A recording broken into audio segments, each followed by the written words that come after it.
malheureusement, cette fois-ci, on est passé au travers. Mhm. Maintenant, j'espère qu'on va pas s'y attarder pendant longtemps et pendant des années, mais qu'on va vite se remettre au travail.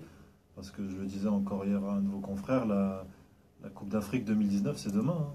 Donc, si on veut avoir des chances de la remporter, il va falloir commencer dès demain à travailler sur cette Coupe d'Afrique. Eh ben, on va commencer à réfléchir en fin d'émission sur les solutions à apporter à cette équipe nationale. Mais avant de parler La des... Coupe d'Afrique qui devra avoir lieu en juin 2019, c'est Ouais, c'est demain. quasi c'est ficelé, voilà, c'est Voilà. après-demain, et surtout, a priori, elle aura lieu au Maroc. De localisation, ça va peut-être Officiel être annoncé dans les prochains jours, ouais, ça devrait être au Maroc. D'accord.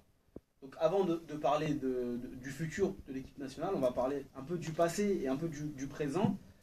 Avant de chercher les solutions, on va chercher les causes qui ont amené à cette déception, ce fiasco comme tu le disais Zahir.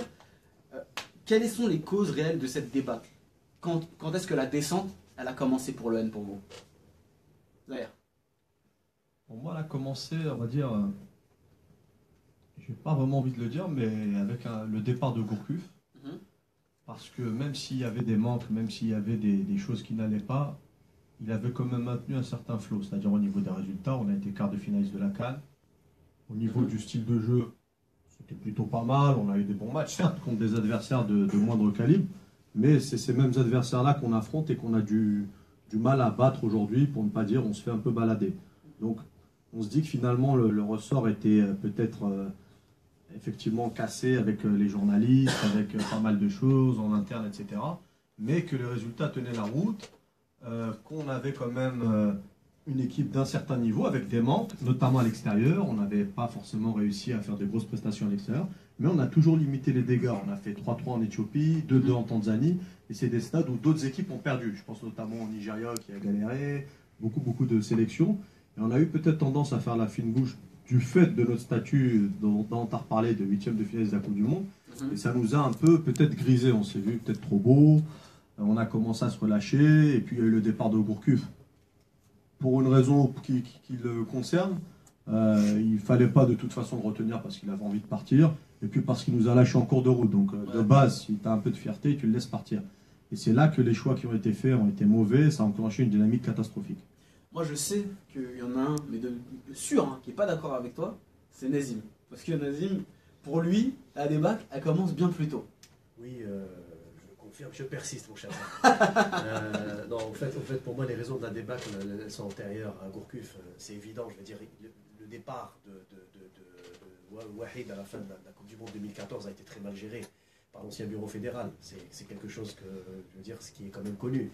Raouraoua a mis quand même beaucoup de temps pour nommer Rayevat, déjà. Il y a eu un temps très long. Wahid, il n'a pas nommé Rayevat. Non, je parle de Raouraoua.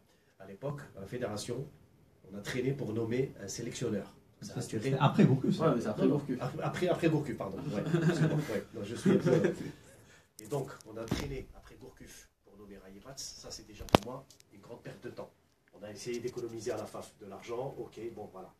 Certains disent que c'est plus antérieur que ça, c'est l'époque de Baïd. Moi, je suis à moitié d'accord, parce que quand même, je pense que Raouraoua a nommé Gourcuff un petit peu sur un choix personnel qu'il désirait, parce qu'il voulait un petit peu la touche académique de la Ligue 1 française, son expérience à Lorient, etc. Parce que de base, il y a un projet qui lui était proposé. Il y avait un projet, voilà, un projet sportif.